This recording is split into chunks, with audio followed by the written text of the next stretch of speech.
Chapter 6.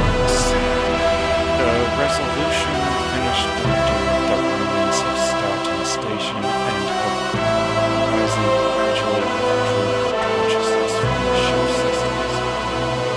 In a matter of minutes, she was reduced from the genius Lotai of the most powerful ship within a light year to just Tanya, small-time strapper pilot. As she leaned forward in her very comfortable pilot's chair, the stiffness of her joints and an uncomfortable pressure on her bladder reminded her of how long she'd been lying there. Idly, she wondered what would have happened if she'd been plugged in for a full day, and immediately wished that she hadn't. After tossing aside a video of her chair's waste disposal systems, she wondered where the nearest lavatory was, and directions popped up in her head. As she headed over, she told Metrat, "Horizon, do you have a minute?" Metrat, "I'm working on a couple projects here, but I can talk. What's up?"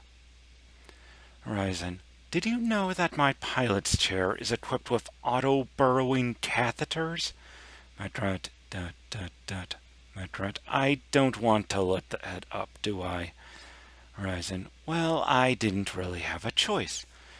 I wondered how long I could stay linked in, and my implants played a video showing how the chair can dispose of waste in graphic detail." Metrat, "Did you use it?" Horizon, "No!" Metrat, "Okay, sorry, it sounds like you've got a shadow AI in your implant." "Really, it explains a lot." Horizon, "What do you mean by shadow AI?" Metrat, "Okay, so most BCI implants contain some sort of basic AI assistant to help the user. They can run data searches for you, suggest a particular course of action or tool to use, even warn you about dangers in your peripheral vision. Mine's named Mike."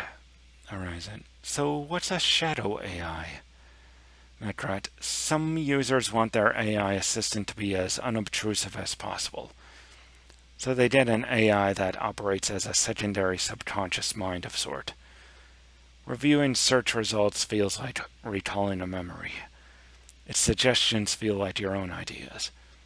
It hijacks your reflexes to make you jump out of the way of a falling crate, that kind of thing." Horizon, "That's what's in my head now? Sounds terrifying." Metrat, "It's not that different from your own subconscious. You don't exactly think about kicking when the doctor taps your knee or about every single muscle movement when you take a walk. Still, there's a reason I went with Mike when I got my first implant." That gave Horizon pause. Back when she'd flown her first spaceship, she had to work hard to remember which controls she needed to use and when, and had to plan out every little maneuver well in advance. Now it was all reflex. She ran through the sequences without thinking and eyeball maneuvered fairly often. But when she interfaced with the Resolution, she didn't need to train in its operation. She just plugged in and knew how to run the ship as if it were part of her own body. Horizon, "That does explain a few things. How do I get it to stop showing me gross videos, though?"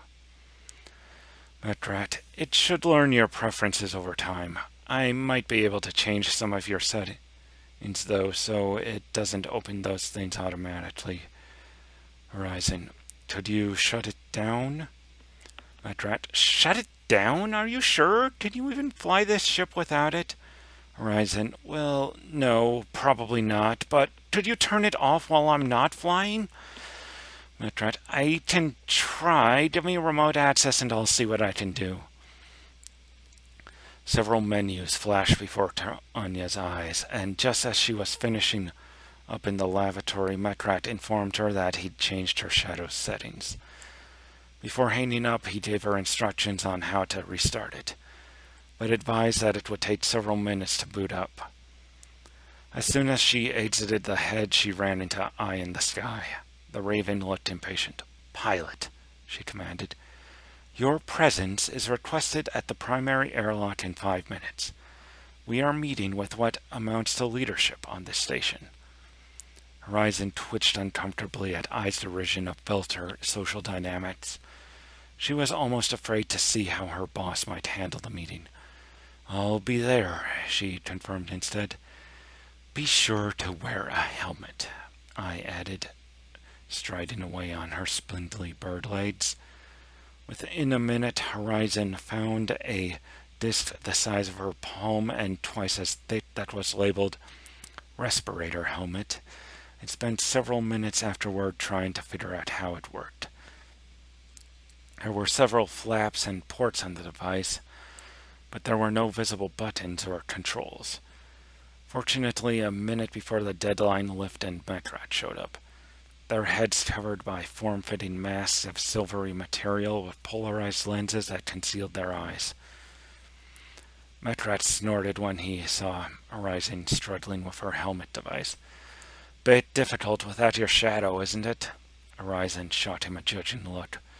Just tell me how to use this thing, okay? She said with annoyance.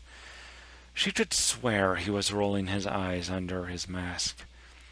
Okay, first open your implant's available connections. Horizon blinked and a floating window appeared next to the device in her hand reading emergency respirator. Pair device? She focused on the pair option and a second later another window appeared giving more options. Okay, she said. It's paired. What next? Hold it a centimeter from your nose and select Deploy Mask on the menu, Mekrat advised her. Horizon did so, and a set of ports on the side facing her face opened up. A silvery mist flowed out of the device and around her head. Her implant advised her to remain calm, but it was difficult to hold still while a swarm of what she realized must be nanobots covered her head. Fortunately, the mist coalesced into a solid material before long and formed clear lenses over her eyes. The device she'd initially activated now seemed integrated with the mask, and she felt confident enough to let go of it. A new readout in the corner of her vision indicated that she had 8 hours of oxygen remaining at current levels of exertion. About time you got yourself ready. Horizon turned to spy Princeps and Ai approaching the airlock door. Ai was wearing a respirator mask, much like the others, but Princeps wasn't.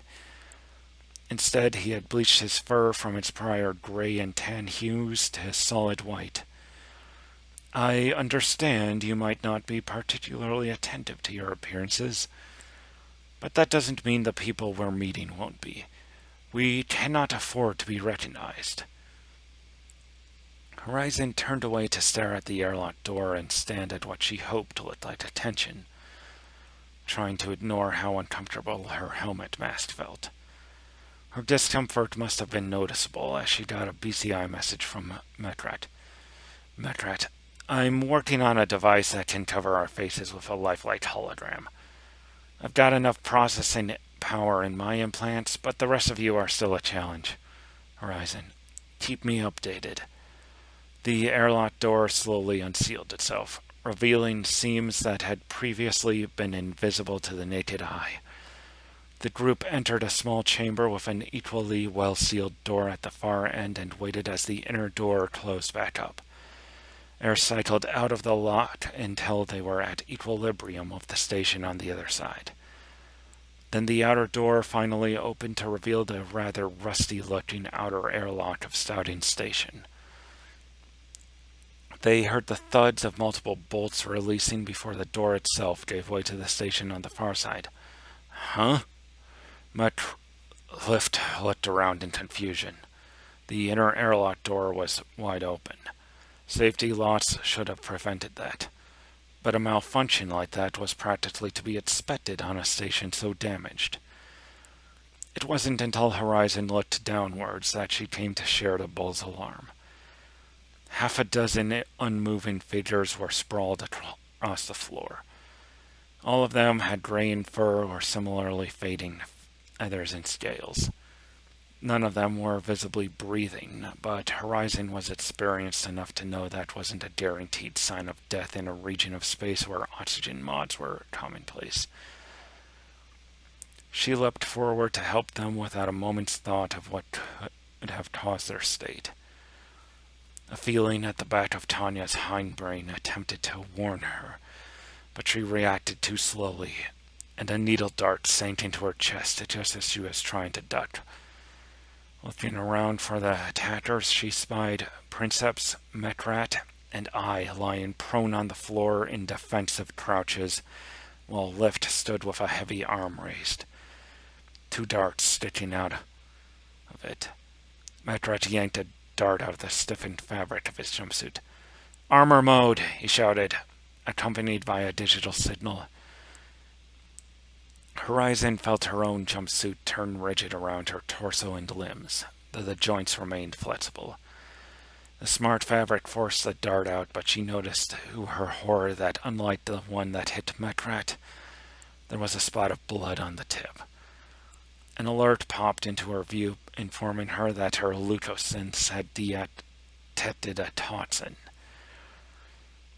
While they attempted to identify it, Tanya felt her chest grow numb. Her respirator's oxygen readout jumped wildly, first dropping due to elevated stress levels, then rising due to rapid onset paralysis. She tried to get back up to her feet, stayed her back through the airlock into the ship, just like her crewmates. Ice leapt to her feet and flapped wildly back across the airlock. Lift stood tall, letting his armor absorb the following shots.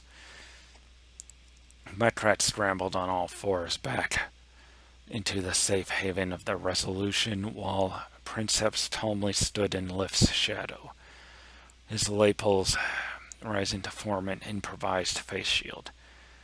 Horizon took an unsteady step towards the airlock, then another.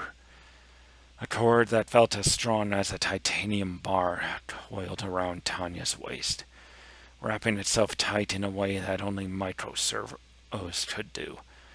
She was yanked off her feet and dragged across the floor, away from the ship. Lift started to reach towards her, only to stiffen when Princeps shouted, "Retreat!" and then to slowly walk backwards into the airlock.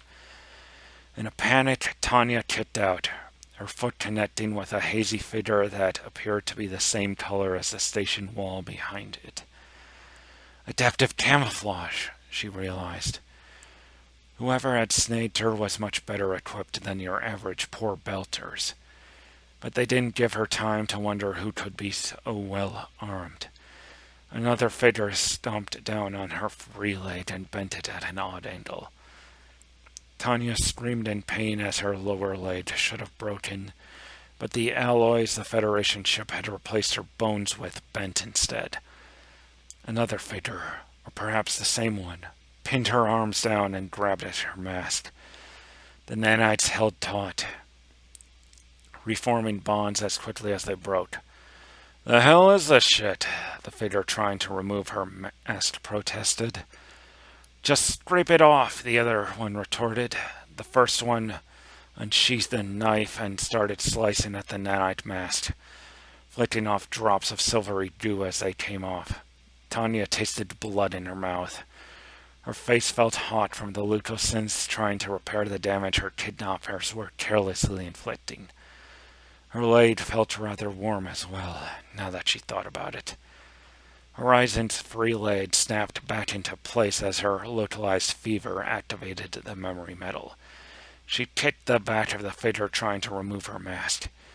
The blur fell forward onto her, and she tasted fresh station air as the mask was completely removed. She felt a second needle dart pierce the side of her exposed neck.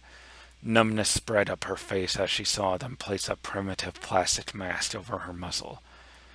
Tanya smelled the rotten egg scent of hydrogen sulfide and lapsed into torpor.